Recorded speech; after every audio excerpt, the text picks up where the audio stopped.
Mi nombre no es Vladimir Cerrón, claramente. Yo soy Eduardo Orellana y esto es Bajo la Mesa. En el programa de hoy, como habrán podido intuir, hablaremos sobre algo que no hemos hablado antes aquí en Bajo la Mesa. Nos hemos dedicado a hablar de nuestro cerdito favorito, de nuestra chinita favorita, pero no hemos hablado de algunos personajes que no les hemos dado la atención tampoco necesaria. Entonces, a propósito del himno de la Internacional Comunista, vamos a hablar de nuestros grandes filósofos marxistas, mariateguistas, leninistas que existen acá en el Perú a propósito de las elecciones presidenciales. Pero claramente, antes de hablar del electoral, del panorama electoral, tenemos que hablar un poco sobre el panorama coyuntural de las izquierdas, porque de eso va a tratar el programa de hoy, de las izquierdas políticas del Perú, también en las elecciones. Hace algunas semanas atrás, en Ayacucho, aparecieron algunas pintas, muy cuestionables, eso sí, sobre el MRTA, el Movimiento Revolucionario Tupac Amaru, y el Partido Comunista del Perú, Sendero Luminoso.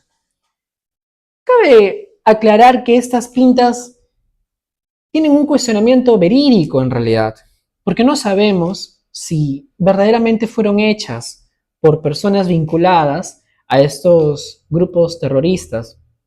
Y sobre todo porque, vamos, 5 dedos de frente. ¿Qué comunista pinta mal sus símbolos? ¿Qué comunista formado, leído, que ha leído a Marx, a Lenin, a muchas otras personas, pinta mal su símbolo? Y encima, ¿en qué circunstancia histórica viven esta gente que han unido a perro, gato y garabato? Porque cabe recordar, si es que la memoria les falla, algunas personas que intentan revivir el fantasma del terrorismo, hay que recordar que el Sendero Luminoso y el MRTA no podían verse a la cara. ¿Por qué? Porque mientras Sendero Luminoso era maoísta, era de tendencia china, el MRTA era de tendencia soviética, incluso de tendencia más cubana. ¿No? Entonces, claramente existían diferencias ideológicas, no podían verse. Entonces, ¿en qué país, en qué cabecita alterada cabe en que el MRTA va a hacer pintas junto al Partido Comunista de Perú, Sendero Luminoso? Hay bastantes cuestionamientos respecto a esas pintas. ¿Por qué? Porque, claro, después, muy casualmente, aparece nuestra honorable Policía Nacional del Perú despintando, tratando de limpiar esa pared ensuciada con los vestigios terroristas. Limpiaban la pared, ese símbolo comunista tan despreciable. Pero no solo es la única cosa que ha sucedido en el panorama de la izquierda aquí en el Perú, sino también el abogado Raúl Noblecilla apareció en el Congreso a defender a la exministra Betsy Chávez. Y por supuesto, el señor dio un discurso que fue muy alabado porque se enfrentó claramente al fascismo que está enquistado en el Congreso de la República. Y les dijo las verdades que muchos peruanos queremos decirle a esos padres de la patria, a esos infames padres de la patria. El abogado Raúl Noblecilla se enfrentó al Congreso de la República, tuvo los pantalones suficientes, pero acá hay una cosa. Cuando nosotros lo vemos hablar envalentonado, glorioso, ¿no? Furioso contra esta dictadura, como él lo dijo en el Congreso, esto se cae a pedazos cuando el señor después se va a postular con Podemos Perú, un partido del señor Pepe Luna, un partido que incluso está recurriendo a la estrategia política para recaudar, ¿no? Para recopilar estos especímenes de lo que fue Perú Libre. Porque hay que recordar que quien también está en Podemos Perú es el ex primer ministro de Castillo, Puca. Puca Bellido está ahí en Podemos Perú. Y está votando también en el Congreso dentro de la bancada de Podemos Perú. Entonces, ¿qué mensaje nos pretende dar el señor abogado Raúl Noblecilla a nosotros, los peruanos, cuando prácticamente dice ser de izquierdas, tener una tendencia de izquierdas, pero se mete con un partido cuyo dueño prácticamente defenestraba la educación? Porque hay que recordar que Pepe Luna era dueño de Telesub. ¿Y qué pasó con Telesub? ¿Acaso no era un edificio fachada y tenía unos aparente 4 o 5 pisos fachada, que eran simplemente un triple? ¿Esa es la clase de izquierda que quiere representar el señor Raúl Noblecilla? ¿Esa es la izquierda coherente que quiere decir que es el señor Raúl Noblecilla? Por supuesto, hablando a propósito de Raúl Noblecilla, como se mencionó, él fue al Congreso a defender a Betsy Chávez. Y lo de Betsy Chávez ha sido algo increíble a propósito de la sentencia recientemente dictada ya por el Poder Judicial contra el expresidente Pedro Castillo, contra la ex premier Betsy Chávez y contra el ex ministro Willy Huertas. Los han sentenciado. Pero la historia de Betsy Chávez no es simplemente su sentencia, claramente. Hay una historia detrás. ¿Qué es lo que pasó? A ella, en junio del 2023, tiempo después del autogolpe fallido por el señor Pedro Castillo, fue detenida. En junio del 2023 le dictaron 18 meses de prisión preventiva, hasta diciembre del 2024.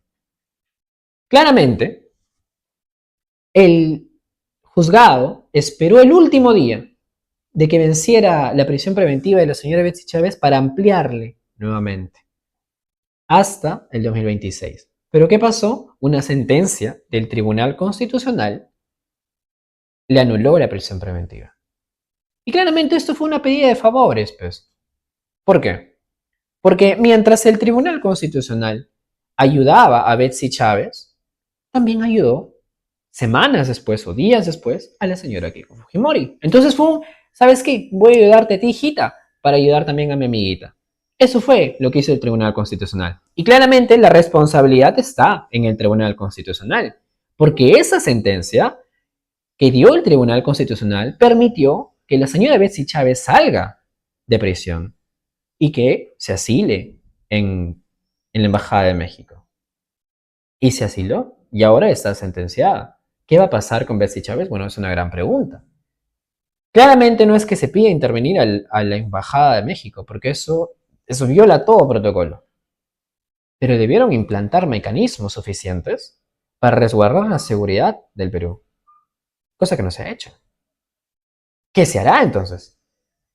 Es una buena pregunta, y es una buena pregunta que lamentablemente no se está respondiendo. Y a propósito de toda esta trifulca que sucedió dentro del Congreso de la República, con Raúl Noblecilla y Betsy Chávez, y que les dijo su vida en sus caras, les dijo sinvergüenzas, fascistas, caras duras, y todos los congresistas que se lo merecían y se lo merecen, sucedió algo.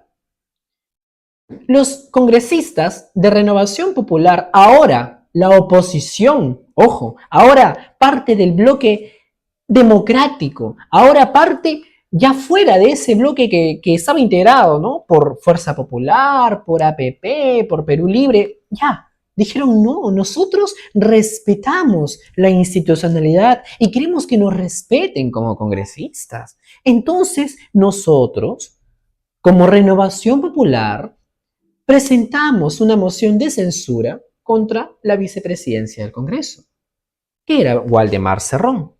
Porque en aquel momento, cuando se presentó Noblecilla, quien presidía el Congreso era justamente Waldemar Cerrón, hermano del prófugo Vladimir Cerrón. Entonces, ¿qué pasaba? Renovación Popular presentó su moción de censura. Y claramente esta moción de censura fue desestimada porque 63 congresistas votaron en contra de la censura y 14 congresistas votaron a favor de la censura y 2 congresistas votaron en abstención. Pero ¿quiénes fueron los que votaron en contra? En contra votaron claramente el Partido de la Fruta, Fuerza Popular, votaron a PP, Podemos Perú, el nuevo partido de izquierda, Perú Libre claramente, Juntos por el Perú, Somos Perú, Acción Popular, todos esos partidos que forman parte del bloque. Pero, para lavarse las manos, quienes votaron en contra, o sea, votaron a favor de que se apruebe esta censura, fueron los congresistas de Renovación Popular, como la señora, la autodenominada Dama de Hierro, ¿no? Patricia Chirinos también, la Dama del Callao, esa mujer inefable, ¿no? Esta mujer votó también a favor. Lo que sucede con Renovación Popular es que ahorita están tratando de lavarse la cara. Como saben que el Puerquito ya no tiene su municipalidad, entonces están tratando de deslindar de todo lo que han hecho. Y ellos ahorita están diciendo que sí, que ellos no han hecho eso y santa cosa, que ellos no tienen ninguna responsabilidad. Claramente la moción, como ya se ha dicho, la presentó Renovación Popular. Y esta moción de censura o este rechazo a la moción de censura refleja sobre todo la alianza implícita que existe y la que se llama el fujicerronismo. Anteriormente no era fujicerronismo solamente, era fuji-porquicerronismo. Ahora el cerdo se ha lavado las manos y los ha dejado solo a los naranjas y a los rojitos, a los lapicitos. ¿Por qué no le conviene, pe? Porque quiere ser presidente. Pero bueno, este programa no se trata del animalito, sino se tratan de los lapicitos. Por supuesto, como este programa iba a hablar de la izquierda, tenemos que enfocarnos en las famosas fórmulas presidenciales. Y vamos a hablar de 3 fórmulas presidenciales que llaman mucho la atención. De Perú Libre, de la Alianza Venceremos y también de Juntos por el Perú. Por un lado, tenemos a Perú Libre. Perú Libre es uno de los pocos partidos de izquierda que se están lanzando acá a la presidencia, o bueno, en las elecciones generales. Existen 41 partidos. De esos 41 partidos, solo 4 o 5 son de izquierda, mientras los demás, los 36, son de derechas. 36 partidos de derechas. Son pocos, ¿ah? Son bastantes. Se han dividido. Ahí están pues los partidos punteros, con los otros partidos, con un tal Philip Butters, con un tal Carlos Álvarez y todos ellos. Pero dentro de las izquierdas, como se dijo, está la fórmula presidencial de Perú Libre. Que son pocas, ¿no? Y sobre todo aquí nos llama la atención, antes de hablar de Perú Libre, que siempre se hace un llamado a la unidad de la izquierda. Siempre se dice, no, la izquierda debería ir unida, debe pasar sus procesos de diferencias y toda la cosa. La pregunta es, ¿necesario que la izquierda se una? O sea, ¿por qué a la izquierda se le exige tener una unidad cuando la derecha tiene 36 partidos de por medio? O sea, ¿es necesario realmente? Parece que no. Parece que para la izquierda no, porque la fórmula presidencial de Perú Libre está integrada por 3 personas, claramente. El señor Vladimir Cerrón, que se está lanzando a la presidencia, el señor Flavio Cruz, que se está lanzando a la primera vicepresidencia, y la señora Berta Rojas de Cerrón, que se está lanzando a la segunda vicepresidencia. Nosotros anteriormente hemos hablado sobre esta alianza fujicerronista. Pero muchos dicen, es real, es mentira esta alianza fujicerronista, no es verdad, es falsa, ¿no? Pero es verdad en realidad. ¿Por qué? Porque tanto Perú Libre como Fuerza Popular han votado muy juntos en distintas leyes. Entre ellos, por ejemplo, la última es la moción de censura. Han votado juntos, en bloque. También han votado, por ejemplo, a favor de las leyes proclive. Fuerza Popular y el serranismo. Por supuesto, también Renovación Popular, ¿no? Pero esta alianza fujicerronista no solo se da en las votaciones en el Congreso, no, sino también se da en el propio Vladimir Cerrón. ¿Por qué? ¿Quién es el abogado que está defendiendo en la actualidad a Vladimir Cerrón? Es nada más y nada menos que el señor Humberto Abanto, El señor Humberto Abanto ha sido investigado por el caso Cócteles de Keiko Fujimori. Ha sido defensor de Keiko Fujimori. Y es más, fue uno de los abogados que estaba defendiendo y diciendo que en las elecciones de 2021 hubo fraude. Es decir, tuvo la narrativa de la derecha de Keiko Fujimori para poder alegar el fraude. Tuvo esa narrativa. Y ahora vemos que este señor está defendiendo al prófugo Vladimir Cerrón. ¿Qué más confirmación de esto? Además, el señor tiene el discurso, pues, no muy serronista y muy fujimorista, ¿no? De la caviarada, de que no, la caviarada es el enemigo del pueblo, porque para Cerrón y para el fujimorismo no nos diferencia nada, en realidad simplemente su tendencia económica, porque para ellos el enemigo común es la caviarada. ¿Pero qué es la caviarada? La caviarada fue la que ayudó a sostener al gobierno de Castillo, sobre todo, económicamente hablando, técnicamente hablando. Pero Vladimir Cerrón también tiene sus investigaciones, tiene sus condenas, también tiene sus absoluciones. Por ejemplo, en el aeropuerto que se hizo en su región, en Junín. Fue absuelto claramente. Y ahora está prófugo de la justicia. El señor es un prófugo. ¿Por qué no sale? ¿Por qué no, si es tan comunista y se enfrenta al poder mediático, a todo este complot derechista, fascista, ¿por qué no sale y encabeza, ¿no?, esos procesos sociales, esos procesos de cambio? Recientemente han impulsado una marcha desde Junín hasta Lima en busca de la libertad del señor, del presidente del partido y del candidato a la presidencia, Vladimir Cerrón. La distancia de Junín a Lima, caminando, son aproximadamente 10 días. Pero como el comunismo, pero como el socialismo, pero como el mariateguismo mueve fuerzas, y la fuerza del pueblo es muy grande, ellos lo han hecho en 3 días. En 3 días han hecho esa gran caminata. ¿Caminata de qué? Caminata en carros han hecho. ¿Cómo van a llegar de Junín a Lima en 3 días si normalmente caminando son 10 días? Superpoderosos, hombre. El nuevo Stalin es mi causa. Pero bueno, esta alianza fujicerronista habla de la caviarada.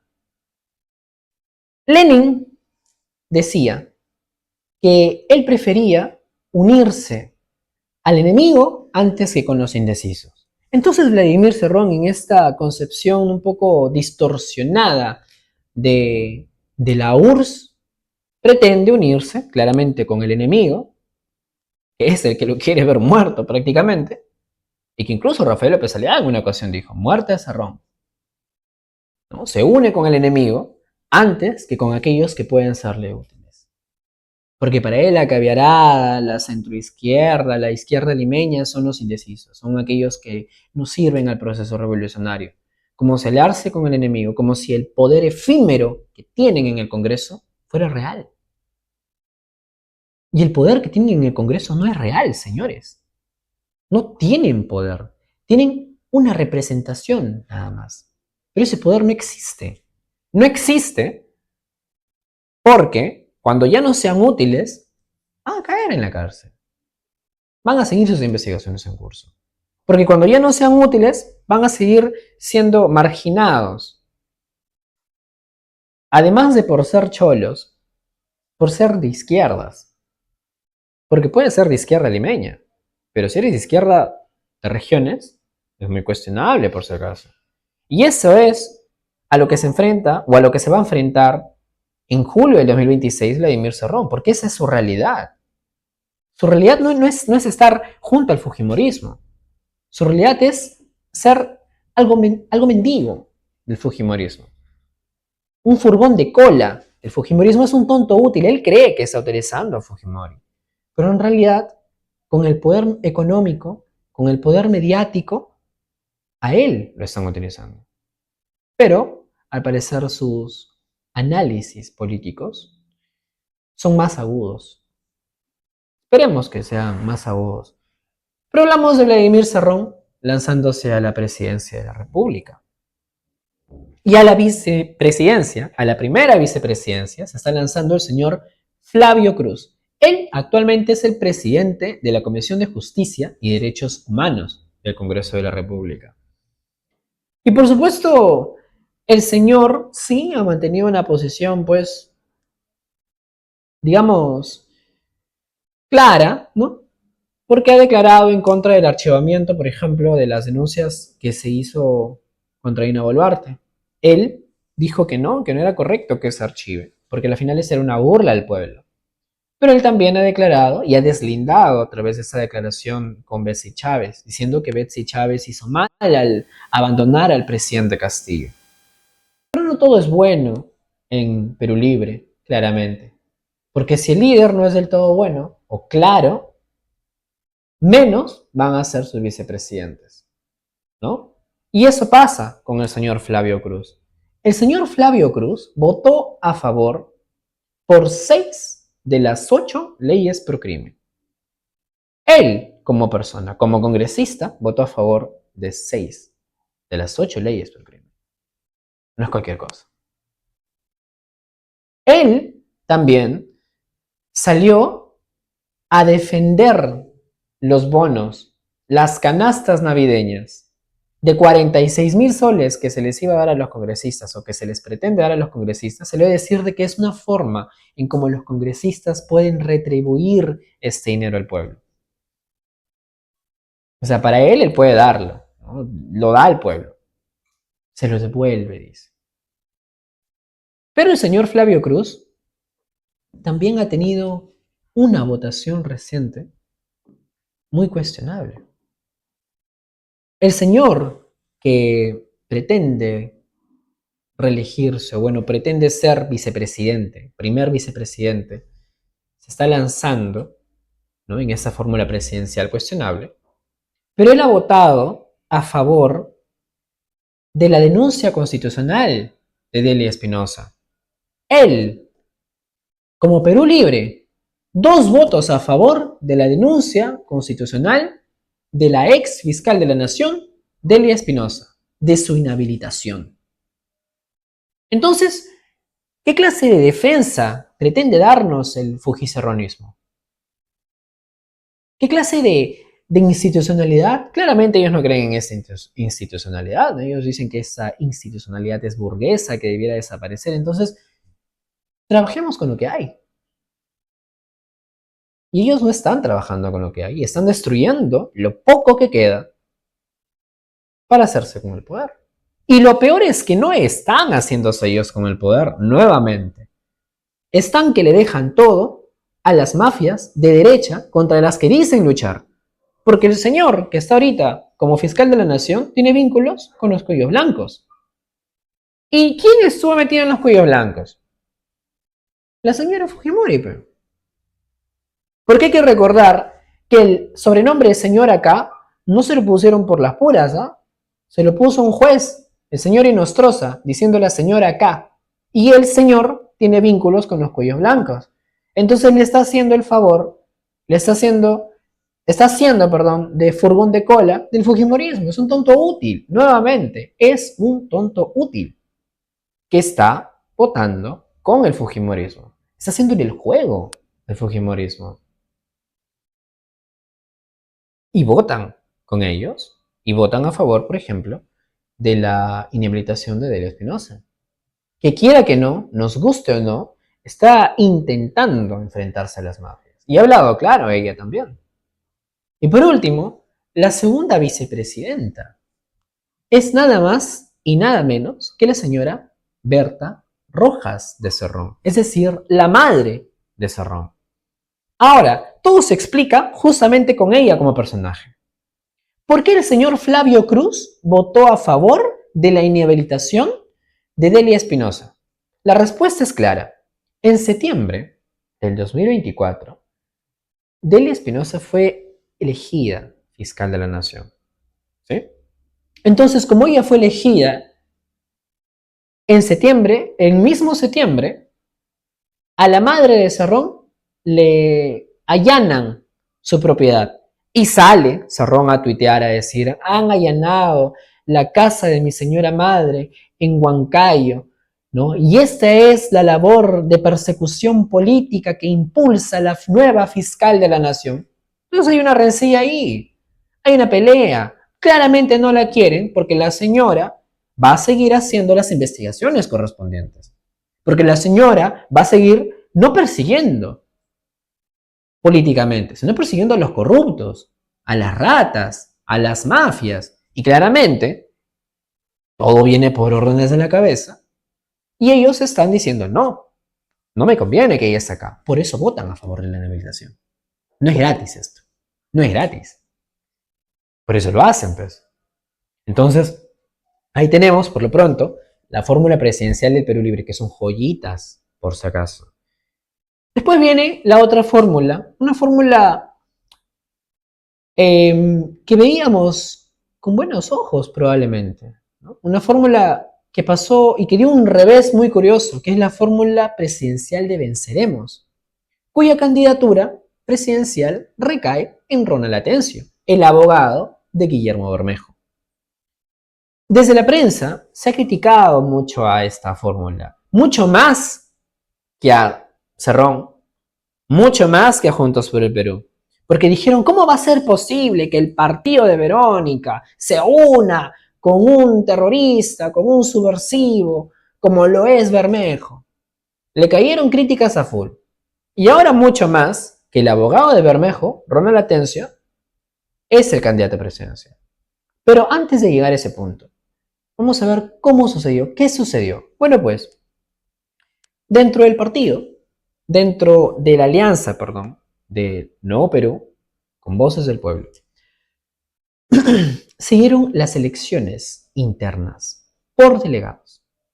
Estas elecciones internas por delegados tuvo un total de 70 delegados, de los cuales 39 votaron a favor o votaron para que Ronald Atencio sea el candidato presidencial y 31 fueron los delegados del Nuevo Perú. Es decir, hubo varios partidos, como toda alianza, estuvo Voces del Pueblo, Nuevo Perú, Unidad Popular, Patria Roja, Colectivo Dignidad y Humanismo Andino. Todos esos partidos.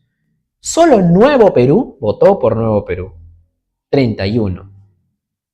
Por el contrario, Voces del Pueblo tenía sus propios delegados y Unidad Popular tenía 4, Patria Roja tenía 4, Colectivo Dignidad tenía 3 y Humanismo Andino tenía 3. Ahí suman 14 votos. 14 votos que fueron definitivos para hacer que gane Ronald Atencio. Es decir, Voces del Pueblo no contaba con sus 39 votos. Tenía 25 votos. Ellos perdían. Pero claramente pasó una jugarreta ahí. Y de que pasó una jugarreta fue una jugarreta. Porque muchos militantes, antes del pronunciamiento oficial del partido, estuvieron descontentos. Incluso mencionaron un antecedente que sucedió en el 2016 con Marco Arana, algunos de ellos. Ahora, ¿qué es lo que sucede con esto? Fue un gran descontento que hasta el precandidato presidencial Vicente Lanoca salió a decir que ganó las mafias, que ganó el racismo, que ganó la discriminación, ganó la vieja forma de hacer política. ¿Y fue una vieja forma de hacer política? Sí, lo fue. Fue una vieja forma de hacer política, porque también hubo una traición de por medio. Y por supuesto, esa traición fue mal vista, como lo mencioné anteriormente, por los militantes del Nuevo Perú, que se sintieron engañados. ¿Por qué? Acá hay un factor muy importante y un factor clave, que es el señor Alberto Quintanilla. Alberto Quintanilla fue un congresista que pertenece aún al Nuevo Perú. Fue un congresista que entró al Congreso de la República en el 2016, perteneció a la bancada Nuevo Perú y que pertenece al Partido Socialista. El señor fue rechazado por los militantes y no lo querían a él de candidato. Por lo tanto, ¿qué es lo que hizo? Bueno, pues me rechazan en un lado, me voy al otro lado, dijeron. Y eso fue. Se unió a la plancha presidencial de Bermejo y le dijo, papito, hola, papito, ¿puedo ser parte de tu plancha? Y así es como Alberto Quintanilla llega a la fórmula presidencial. Claramente esto fue una jugarreta y fue una traición que al Nuevo Perú le dolió y le duele hasta el momento porque perdieron a su candidato. Y sobre todo con una persona que en el sur, en Puno específicamente, como Alberto Quintanilla, es cuestionable, cuestionado y no tan aceptado, sobre todo. Es un liderazgo que prefieren tenerlo un poco más al costado. Y por supuesto esto por la prensa fue bastante aprovechado. Salió a hablar La República, salió a mofarse Perú 21, salió a mofarse El Tromercio y varios medios de comunicación diciendo, no, que esa izquierda se rompe, que no sé qué, no sé cuánto y tantas cosas, pero el Nuevo Perú emitió su comunicado a través de sus líderes, a través de sus militantes, a través de sus candidatos, diciendo que se gana, se pierde, siempre se respetan los acuerdos. Y eso en realidad habla muy bien de su percepción democrática, si me lo permiten. Pero también habla muy mal de que no tienen una institucionalidad, no tienen organización política. Entonces, ¿cómo pretenden ser gobierno? Como dije, la prensa se mofó. Salió ahí a hablar La República en todos sus podcasts a criticar a Ronald Atencio. A decir que sí, ganó ¿qué fue de Verónica Mendoza? Salió este mequetrefe de Moya a mofarse, a hablar que Verónica salía con sus hojitas de coca, a cantar, recitar poemas, cuando a la prensa le ha importado realmente el liderazgo de Verónica Mendoza. Ya no está, y está retirada. No está que se lanza para nada como candidata, ni siquiera como senadora. Debiera lanzarse, sí. Pero no se está lanzando como senadora. Pero la siguen mencionando porque al parecer ella forma parte de los viejos sueños húmedos del Tromercio y sobre todo de toda esta prensa que no la quiere soltar. Se orgasmean aún con ella, fantasean con ella. Tienen sus fantasías eróticas con ella todavía. No sé si la quieren todavía de presidenta o de candidata, pero parece que quieren. Porque la siguen mencionando aún cuando no lo es. Cuando ya no tiene relevancia en el partido. No es ni presidenta del partido, ni secretaria general, ni candidata a diputada, ni candidata a la presidencia de la República o vicepresidencia, ni candidata al Senado. Pero la siguen mencionando. Sale Moya a mofarse que sí, sale Pedro Salinas a hablar sobre esta izquierda y todos salen a criticar. Pero como digo, se enfocan en venceremos, pero no se enfocan en los otros actores. La prensa, especialmente el grupo del Tromercio, a través de su pasquín Perú 21, se han enfocado bastante, ¿no? Porque hay que recordar también que cuando Vicente Lanoca era precandidato presidencial, lo vinculaban con grupos extremos, que la izquierda radical, que la izquierda terrorista, que la izquierda no sé qué. ¿No? Siempre. Perú 21, por desgracia, ha decaído bastante en su calidad periodística. Si me permiten hacer esa crítica constructiva. La señora Chichi Valenzuela. Pero por supuesto, se enfocan en esa izquierda democrática. ¿Por qué? Porque ellos quieren su izquierda, P. Ellos quieren que esa izquierda sea la izquierda que ellos quieren que sea. Pero no, van a tener sus matices. Pero hay que preguntar, ¿por qué no le juzgan lo mismo, por ejemplo, a los candidatos de extrema derecha? Ahí sí calladitos. Es más, le limpian en la alfombrita, dicen, ya papi, ya puerquito ya. Ya mamita, le dicen a la señora acá. Por su parte, creo que una estrategia, digamos, de la Alianza Venceremos en este panorama ha sido el de continuar siendo ellos quienes dirijan el plano técnico, lo cual puede ser una decisión acertada. Porque Gustavo Guerra García sigue siendo jefe de plan de gobierno. Gustavo Guerra García, que en el programa pasado se habló de él había sido colaborador de la señora Susana Villarán, había sido viceministro de Transportes también. y tuvo cierto rol y es experto en algunas materias económicas principalmente, puede ser la confianza. O sea, para el Nuevo Perú, poner a Gustavo Guerra García al frente es darle la confianza a la población de que va a haber un sustento técnico. Y por supuesto que lo hay. ¿Por qué? Porque él fue el sustento técnico, o bueno, esa izquierda, la izquierda tecnocrática, la izquierda limeña, la izquierda blanca, fue el sustento técnico del gobierno de Pedro Castillo. Pedro Franque, por ejemplo. Anaí Durán, que después acabó rompiendo por sus pequeñas ambiciones.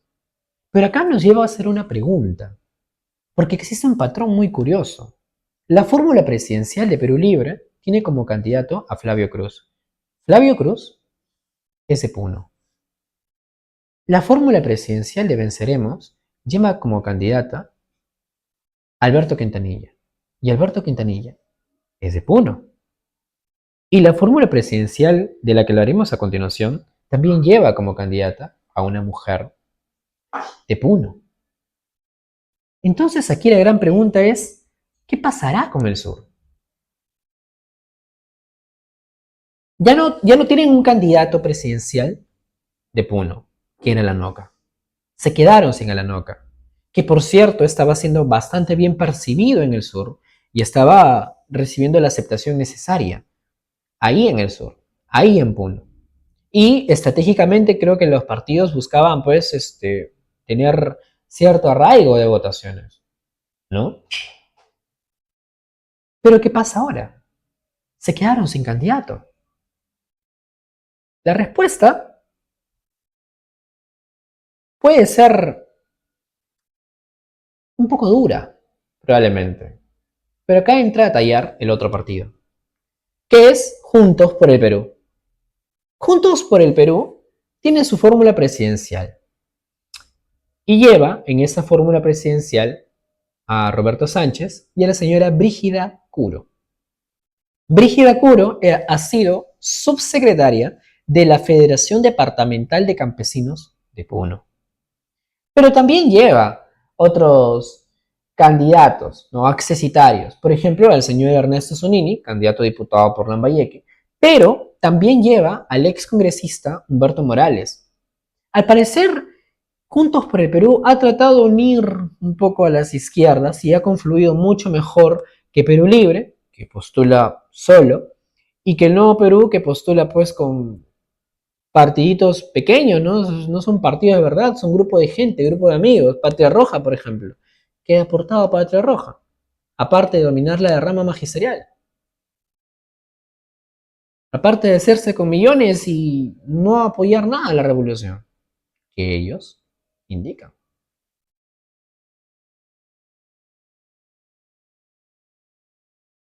La fórmula presidencial de Juntos por el Perú, como se dijo, lleva a Roberto Sánchez. Y Roberto Sánchez no ha sido el único voceado.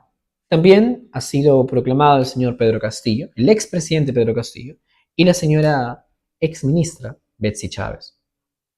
Los dos habían anunciado como candidatos por Juntos por el Perú.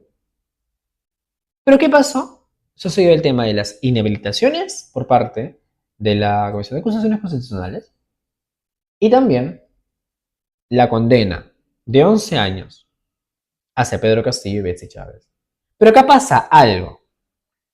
En la comisión del Congreso de la República se aprobó la inhabilitación de Betsy Chávez, de Pedro Castillo y del exministro Willy Huertas.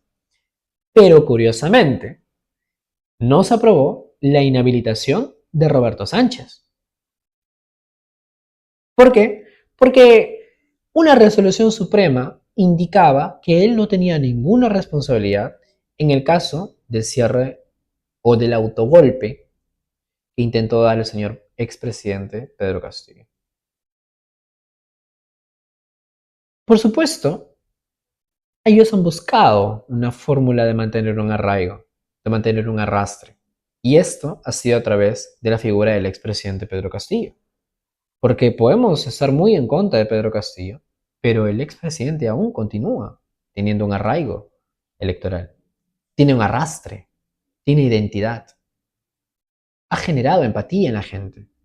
Y por desgracia, o para suerte suya, esta empatía ha sido reflejada como una persecución política en las personas. Es uno de los políticos que tiene mayor aprobación en el país, después de Martín Vizcarra, que también ha sido condenado. Una entrevista de Ipsos le daba un 13% de aceptación al expresidente Pedro Castillo. Entonces, hablando objetivamente, el expresidente tiene aún un arraigo. Y solo su rostro, aunque no salga de prisión, tiene peso político. La gente está con él. Y por supuesto en el sur también. Y eso es lo que pasa.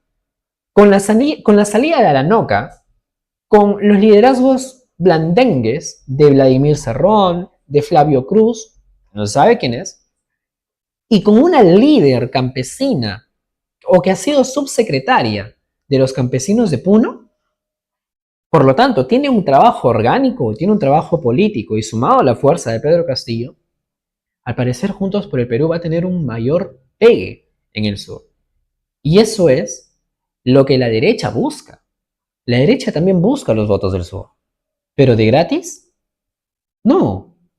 No porque se arrepientan de todas las matanzas que ocurrió durante el gobierno de la señora Boluarte. No. Sino porque los votos de la derecha están tan dispersos que sus nichos se carcomen entre ellos. Keiko Fujimori le roba votos a Rafael López Aliaga le roba votos a Carlos Álvarez le roba votos a Philip Butters. Los cuatro tienen el mismo nicho electoral. Entonces, ¿qué es lo que hacen? Buscan pegar en el sur. Por eso no es casualidad que, por ejemplo, Rafael López Aliaga tenga un candidato del sur. Su candidato a la vicepresidencia es también del sur. ¿De dónde? De Puno. Puno es clave, decían. Pero no lo dijeron cuando mataban gente en Juliaca, ¿no? Ahí sí no salieron a defender a nadie. Entonces, ¿qué va a pasar ahora con Juntos por el Perú? ¿Cuál va a ser la estrategia de Juntos por el Perú? En el año 2022, aquí en Lambayeque, hubo la candidatura al gobierno regional del exministro y también exfiscal Jorge Carrasco Millones. ¿Sí? Carrasco Millones fue inhabilitado, es decir, no se permitió su postulación, porque hubo algunas cuestiones técnicas, si no me equivoco, algunas cuestiones administrativas, ¿no? Pero el señor aún así siguió candidateando. Él hizo campaña con la ahora alcaldesa Janet Cubas. Él hizo campaña con el alcalde de José Luis Ortiz. Entonces, quizá, tal vez, de alguna u otra forma, muy probablemente, esta pueda ser la estrategia que vaya a utilizar Juntos por el Perú. Utilizar la figura de Pedro Castillo para tener arraigo popular. Entonces, ¿qué pasará ahora? Probablemente la estrategia que vaya a utilizar, tomando como antecedente el caso de Millones, sea justamente la de utilizar la figura de Pedro Castillo. Y de que la van a utilizar, lo van a hacer. Como Pedro Castillo no puede candidatear porque ya está sentenciado, inhabilitado por la comisión y sobre todo por la sentencia judicial, lo que van a hacer es utilizar su indulto. No hay que ser completamente visionario para saberlo. Y como él no puede salir, y hay un antecedente de Gregorio Santos, que logró un 4%, y logró un 4% estando en la cárcel, van a hacer lo mismo con Pedro Castillo. Y como no hay un líder fuerte en el sur, o alguna candidatura fuerte con un líder del sur, Juntos por el Perú tiene la mesa servida. Y hay que echarle el ojo. Porque probablemente Juntos por el Perú pueda ser el partido que pasa a segunda vuelta con un partido de derecha. Y no hay que ser muy agudo para atender ese análisis. Porque la derecha lo que quiere simplemente es tener el Congreso. Quiere repartirse. Sacan 10 congresistas, normal. No les importa la presidencia. Quieren dominar el Congreso y el Senado. porque saben que así pueden amarrar al presidente, claramente.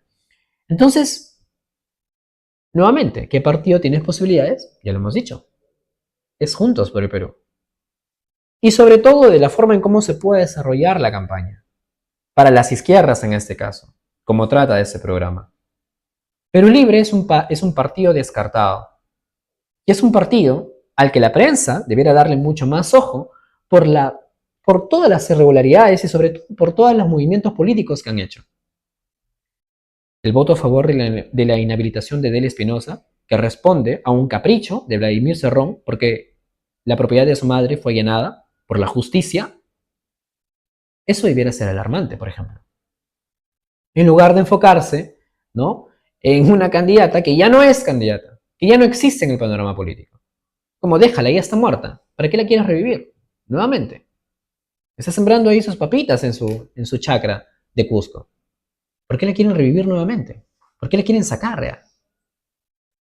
Es un cadáver prácticamente. Porque ella ha permitido ser también un cadáver.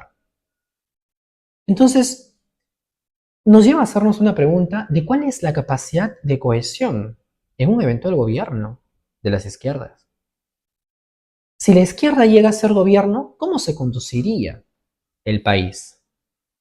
¿Sería solo Perú Libre, venceremos, Juntos por el Perú, o tendrían realmente la madurez suficiente de ejercer un gobierno multipartidario? ¿Existe realmente la madurez en la izquierda para quitarse los protagonismos y articular socialmente? Porque el escenario del 2026 es un gran escenario y es un escenario fuerte. El panorama internacional implica, en Chile, por ejemplo, algo más cerca, un probable triunfo del fascismo, del nazismo en Chile. Y esto cambia muchas cosas geopolíticamente. ¿Cómo se va a enfrentar entonces la izquierda a este fascismo? ¿Existe la capacidad de diálogo? Especialmente de Perú Libre, que es el partido que se está lanzando solo. Perú Libre está solo. Al menos venceremos, tiene una coalición ahí de 5 o 6 partidos. Igual, por ejemplo, con Juntos por el Perú. Y sobre todo, ¿cuál va a ser nuestro rol? ¿Cuál va a ser el rol de la prensa? ¿Vamos a cometer o van a cometer los mismos errores de parcialización, de defensa, de un falso discurso de fraude, de un falso discurso de comunismo, de un falso discurso de antidemocracia? ¿O realmente van a encargarse de dar un discurso real, objetivo y sobre todo imparcial? ¿Van a perseguir políticamente a un candidato para beneficiar a otro? Si es que se llegara a dar el escenario de izquierda a derecha, o por el contrario, van a repetir lo mismo del 2021. Porque aquí ya no solo está en juego quién gobierna, sino está en juego el futuro del país. Y el futuro del país con una ola conservadora. Y el futuro del país con una ola que incluso puede hacer que los derechos, no solo civiles, sino los pocos derechos ganados en materia de beneficios sociales, sean reducidos. ¿Cuál va a ser el rol entonces? ¿Cuál es el rol histórico que pretende tener la izquierda en las elecciones de 2026? ¿O no están pensando en su rol histórico? ¿Cuál es el rol histórico que pretende tener la prensa en las elecciones de 2026? ¿O ya no están pensando en su rol histórico? Y sobre todo, ¿cuál es el rol histórico del ciudadano, de nosotros, frente al auge de la ultraderecha? No solo nacional, sino también internacional. Entonces, la democracia, señores, se basa no solo en las elecciones presidenciales, no solo en elecciones generales, no solo en elecciones municipales o regionales. Se basa también en la aceptación de discursos plurales, diversos, de discursos que, aunque podamos estar o no de acuerdo, se acepten. Y la democracia es defendida sobre todo por la prensa. Pero ¿qué hacemos cuando esta democracia no es defendida por la prensa y por el contrario, incentivan discursos de odio? Incentivan discursos de persecución política, por ejemplo. La prensa debe dejar su falsa moralidad y de pretender decirnos quién debe ganar las elecciones. Porque eso lo decía el ciudadano a pie. Lo decides tú, lo decido yo, lo decidimos todos, jóvenes, adultos y viejos. Absolutamente todos. No debemos pretender como prensa decir quién debe ganar o quién merece ganar, sino al menos quién es mucho más peligroso para nuestra democracia. Y defender la democracia implica también enfrentarse a esos discursos, a los discursos racistas, xenófobos, a los discursos que no incentivan la pluralidad. Y nuevamente, ¿cuál es el rol que tendremos como ciudadanos y que tendrá esta izquierda que parece que día a día se cae? ¿Piensan aún en su rol histórico, señores? ¿O simplemente están pensando en tener curules? Espero que puedan respondérselas, porque creo que a partir de esta respuesta podemos ver cómo se pueden desempeñar ustedes. Señor Roberto Sánchez, señor Vladimir Cerrón, señor Ronald Atencio. Piensen en sus roles, que de eso depende de sus partidos. Mi nombre es Eduardo Orellana y esto fue Bajo la Mesa.